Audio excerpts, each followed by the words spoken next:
Bonsoir à toutes et à tous et bonjour pardon à toutes et à tous et bienvenue sur Télé Djibouti dans cette nouvelle édition de votre journal de 15 heures, les titres de l'actualité.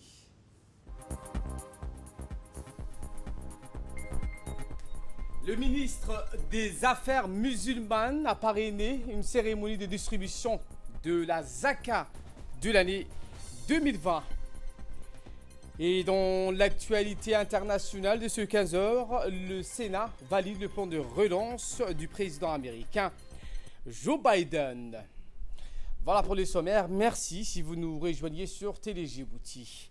La délégation mixte de législateurs et de l'exécutif conduite par le président de l'Assemblée nationale Mohamed Ali Hamad et le ministre du budget Abdou Karim Adancher est composée des membres du gouvernement a procédé hier à Randa en présence du préfet de la région de Tajora, le président du conseil régional, des parlementaires et des cadres de l'administration à la continuité de la campagne de plantation d'arbres. Cet événement s'inscrit dans le cadre de la politique de proximité avec le peuple initiée par le chef de l'État Ismaël Marguerite. Les plantes ont été plantées tout au long de la route, un événement qui a vu la participation de plusieurs adeptes de la localité de Ronda.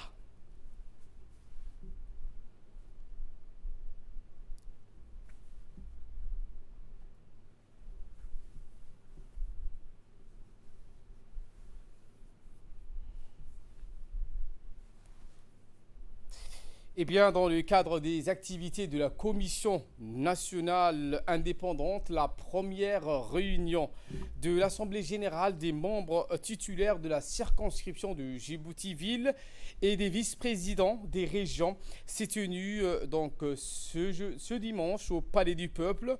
La première réunion de prise de contact a été présidée par le président du CENI, Monsieur Farah Abdillahi Walié, et a vu la participation des membres de la Commission électorale nationale indépendante, la CENI. Dans la foulée, le président de la CENI a fait un compte rendu sur les activités réalisées par la commission ainsi que les programmes des activités à venir de la dite commission qu'il dirige, telles qu'une tournée dans les régions de l'intérieur, une formation au profit des délégués et superviseurs et réflexion sur les déroulements du jour de vote. Eh bien, la CENI, rappelons-le, a pour mission de superviser et de contrôler avec impartialité le déroulement des opérations électorales avant, pendant et après l'élection présidentielle prévue en avril. Je vous le disais en titre, sous la houlette du ministre des Affaires musulmanes, de la culture et des biens Warf, Moumin Hassan Barré, la fondation Diwana Zaka a organisé dans la grande salle du Palais du Peuple une cérémonie dédiée à la distribution de collecte de la Zaka pour l'année 2020. Cérémonie qui s'est déroulée notamment en présence du ministre de l'Enseignement supérieur et de la Recherche, Dr Nabil Mohamed Ahmad, du ministre de l'Urbanisme, de l'Environnement et du Tourisme, Mohamed Abdelkader Moussa Halem, le vice-président du conseil d'administration de Diwana Zakat, Cheikh Abdi Saïd, Cheikh Mohamed Abdi Saïd, du directeur général de Diwana Zakat, Suleiman Hassan Moussa, et des représentants des principaux zakataires.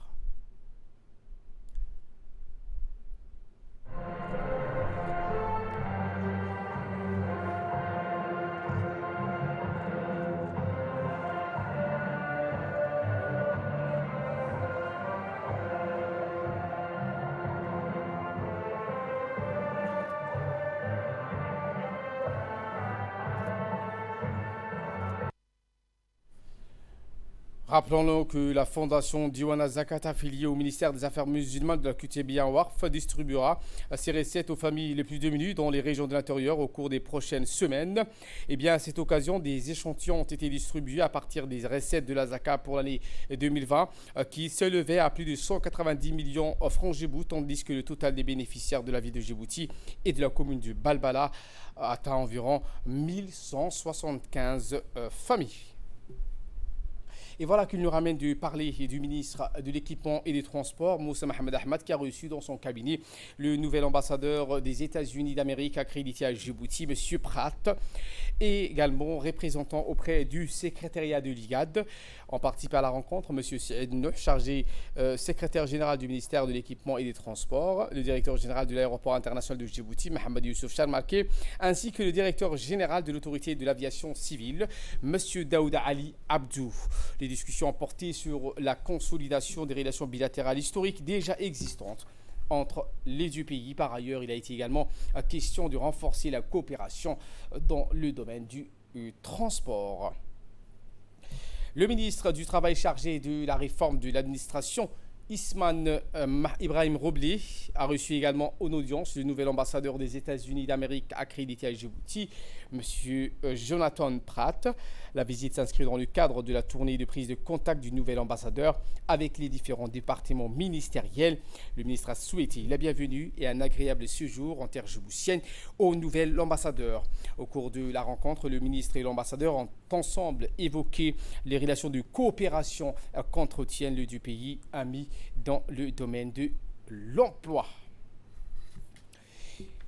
Dans le cadre de la mise en œuvre des réformes institutionnelles des différentes instances de l'Union africaine adoptées en 2017 par les chefs d'État et de gouvernement des pays de l'Union africaine, l'ambassadeur de la République de Djibouti en Éthiopie, Mohamed Idriss Farah Abani, a présidé en sa qualité de doyen général de l'ensemble du corps diplomatique basé en Éthiopie une cérémonie de solidarité et de soutien au commissaire élu au tout nouveau poste du commissaire aux affaires politiques, à la paix et à la sécurité de l'Union africaine, qui était auparavant l'ambassadeur du Nigeria en Éthiopie, M.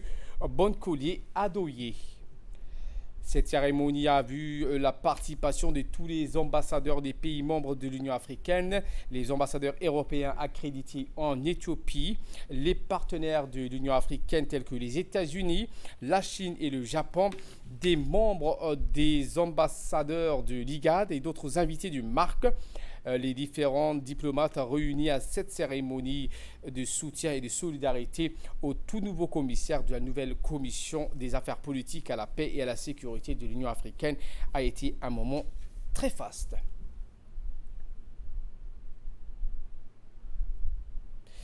La Fédération djiboutienne de foot de handball a reçu ce week-end une forte délégation italienne au gymnase au lycée d'État. Cette délégation a été accueillie par le président de la Fédération djiboutienne de handball, Ahmad Mohamed Tahir, et son comité directeur. Nous reviendrons en images sur cette information.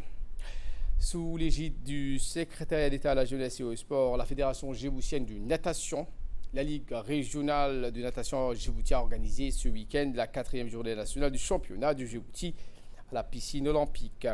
Des athlètes de plusieurs catégories venant des différents CDC de la capitale et des régions telles que les clubs de Tajoura et Obok ont participé en masse à cette journée. Toutefois, la palme d'or revient à notre champion, Hamad Hussein Barkhat Siraj, qui a enregistré encore une fois la meilleure performance de la journée. Et en ce sens, Ali Adabo, le président de la Fédération djiboutienne de natation, a félicité Idriss Daoud, le directeur technique du club de Tajoura, pour la performance de son athlète. La Fédération djiboutienne de natation et la Ligue régionale considèrent que cette journée a été un succès. En nouvelle du monde, cette fois, je vous le disais en titre, le Sénat valide le plan de relance du président américain Joe Biden. Eh bien, le Sénat américain a adopté le plan de 1900 milliards de dollars voulu par Joe Biden pour relancer l'économie de son pays frappé par la pandémie. Après des heures de débat, de négociations, Joe Biden a finalement fait adopter son plan. Le plan d'aide a été adopté par 50 contre 49 au Sénat après des heures et des heures de négociations durant lesquelles le texte a été amendé plusieurs fois. L'adoption de ce plan de 1900 milliards de dollars est une victoire pour le nouveau président qui avait promis de l'aide et voulait absolument qu'il soit adopté avant la fin des aides actuelles qui doivent expirer le week-end prochain. Voilà pour l'essentiel de ce 15h. Merci à vous de nous avoir suivis et très bon suivi des programmes sur Télé Djibouti.